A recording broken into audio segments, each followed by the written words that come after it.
In this video, we're going to be going over the bullish news for uranium, as well as some of the bearish news just in the last 12 hours. You're going to want to watch this whole video. Now, LEU Centrus Energy is up over 13% in the post-market. There's a lot of signaling going that there are long-term contracts, big ones that are going to start. We've already seen some. I'm going to talk about those that have just happened. And we're also going to talk about the mega bullish news throughout the uranium sector for this week. A lot of stuff probably slipped past people. And as I've said, I think that big jump in spot in uranium overall is going to happen this fall. And I'm going to give you the data why. So hit that like and subscribe button below. So the first things first, so Centrus Energy is up close to 14% after hours. They reported their earnings. It's very positive, but what I really want to touch on is they secured more than 135 million in new sales contracts. This is for LEU, and this is commitments in just 2022. Now their net income is 37 million rev, and then 99.1 million in quarter two, compared to 11.6 million and 62 million rev in 2021 Q2.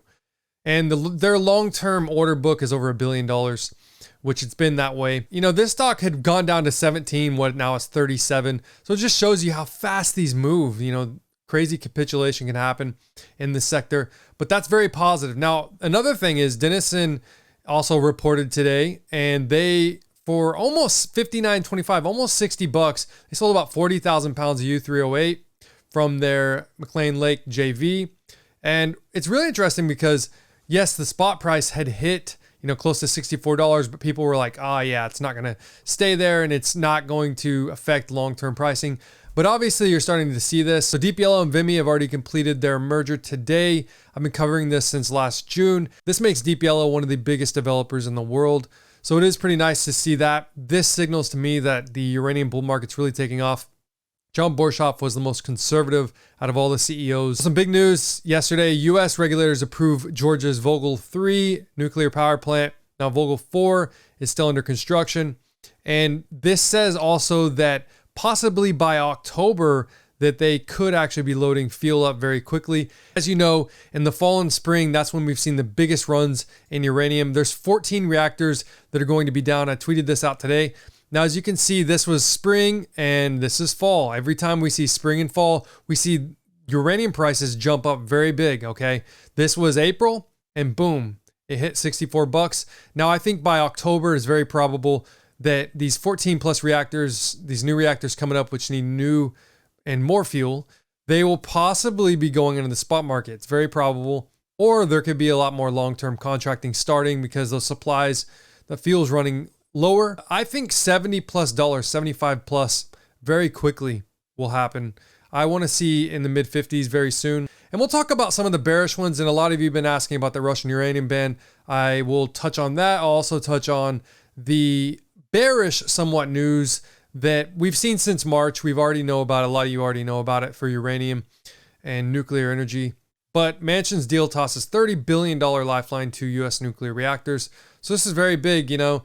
For nuclear worldwide, this energy crisis is really starting, and there's two articles on this today, starting to change a lot of countries that were negative on nuclear. They didn't want to put more money into it, extend life. Some of the countries, even Australia that we've talked about, are looking at it. At least people are talking about it. Now, it's probably not going to happen. This is very likely to pass. $433 billion Inflation Reduction Act. It's actually an inflation increased act is what it really is, because all that money printing and spending is going to run up inflation just again. Yesterday, nuclear power is on the brink of a $1 trillion resurgence, but one accident anywhere could stop that momentum. So I think this is false. And because the real future for nuclear energy is China. Now, China, this was last year, I reported on this. French nuclear firm seeks to resolve performance issue at China's plant. Now, China has had a lot of issues with their plant because they can get these plants up very quickly. And whatever you believe, China, their regulation, they actually upped the levels at these plants for this supposed leak so they could pass. Now, France was basically saying that, you know, China shouldn't have upped those numbers. So really, China is the future. And I don't think, even if there was an accident, and we'll talk about that soon, if there was an accident, I have no doubt that China would still have those 150, 160 reactors. The East still needs them. You have all these people talking about one disaster. No, we saw Fukushima, uranium prices, everything might have went down, but you still saw long-term contracting happening. You still saw the prices go up. It wasn't like an overnight to zero thing, right? Uranium never went negative. Oils went negative. Oil demand and oil prices have went negative. Uranium has never went negative, and there's a big reason for that. Some other bullish news. This just came out today. Energy crisis revives nuclear power plans globally. Now, Reuters does a very good job on reporting on nuclear, and they've actually gone through every country here and talked about, and it's actually crazy to see all of the countries that are really looking at nuclear. Japan's looking to restart, even with their disaster in 2011, to restart 9 reactors by this winter. You're seeing, South Korea president reverse the previous administration's plan to phase out nuclear. You have China in 2020, said they would build 6 to 8 nuclear reactors from 2020 to 2025 to raise their capacity to 70 gigawatts. And in the first 6 months of 2022, China added another 2.28 gigawatts of capacity. Okay, Beijing approved 3 new nuclear reactor generator projects earlier this year. India, they have multiple in construction coming up. The Philippines, you see Vietnam, you see Europe, France. Now, France is really having an issue, and I'm going to talk about them. I'm going to throw that in the bearish side. We're going to talk about the nuclear plant in Ukraine. I call it Z, what Russia's doing, and why possibly traders might have been selling down uranium. I honestly think that as we've seen since March, nothing really is going to happen. But France has really dropped the ball. We'll just talk about it. So France, because there is an issue with a lot of their rivers, a lot of the water is drying up.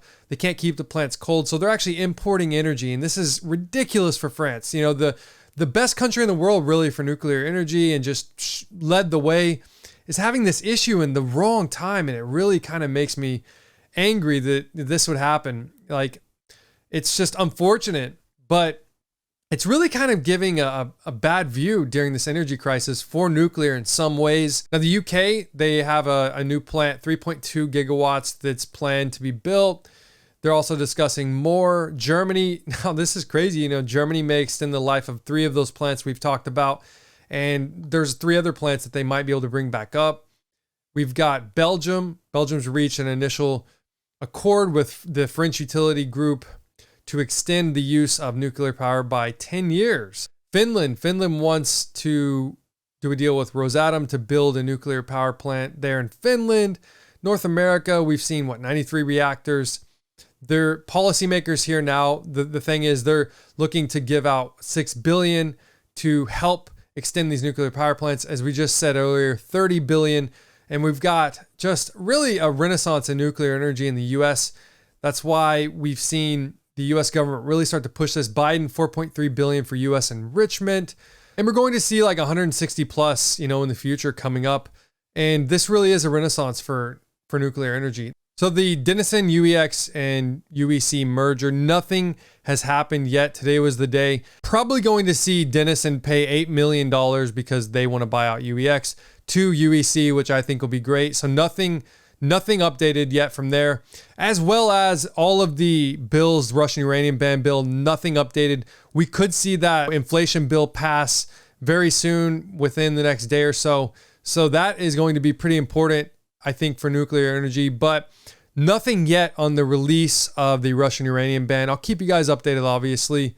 Now, if we're looking at uranium stocks today, they didn't really do bad. We're just in this, like I've said with the charts, we were in this symmetrical triangle, and the markets have been indecisive for what's pretty much going to happen right now, waiting on catalysts, waiting on the overall market. Now, we had some monkey business in the market. I really won't touch into that, but some people are scared. We saw oil prices actually go down. Pretty much all energy commodities are down today.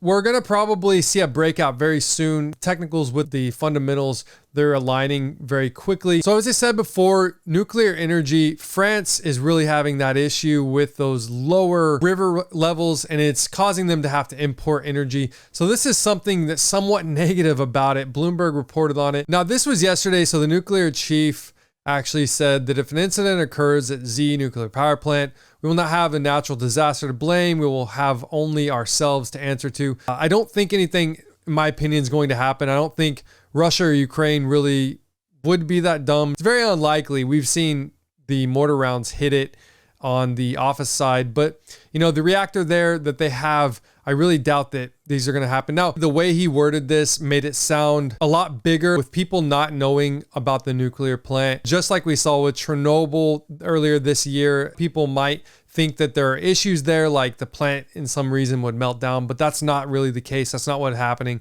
It's really the fact that Russia has been using this in a sense as a shield. There were like weapons there. I've seen some videos. All of these weapons, I've seen the videos. I watched it live when Russia actually started to attack and mortar rounds hit the office building. So it is actually happening, but the actual plant, the reactor there, the other ones were off, but the one reactor up did not get hit or anything. But really the Black Swan event happened when the mortar rounds hit it. That's when we saw a lot of these uranium stocks drop like crazy. And, you know, there's money to be made in the volatility. Now, the overall market, as you can see, it was not doing too well today. You know, for the most part, energy was really the ones that were down the most. But uranium stocks, they were green a lot of the day. You know, UEC was around 420. And it's unfortunate that right now we're starting to see, with so much bullish news, we're starting to see somewhat negative things from the leader, really, you know, France in nuclear, and then starting to see more of this black swan stuff. And it just shows that the world needs to rely less on Russia, because obviously Russia does not care about the safety of others. You know, we've seen Chernobyl happen. We already know how, you know, dumb some of the soldiers were there earlier this year. So there's no real leadership, I think, there. I really think that things will improve. It's not going to really hurt the overall industry. It's not going to stop those 160 reactors coming up. But there is so much bullish news, and we got to look to this fall, okay? The fall is when I really think this is going to happen. Now, I'm going to be buying swing trading uranium stocks into fall. Is probably when I'm actually going to be looking to establish more long-term positions on more strength. But all this monkey business in the market, there's a lot going on, and I still think that there is a lot of money to be made in the short term as well as the long term. Guys, let me know, do you think that any of these issues from France, or obviously what's happening in Ukraine, is it going to hurt uranium or nuclear energy in the future? And if you guys like these updates, please hit that like and subscribe button below.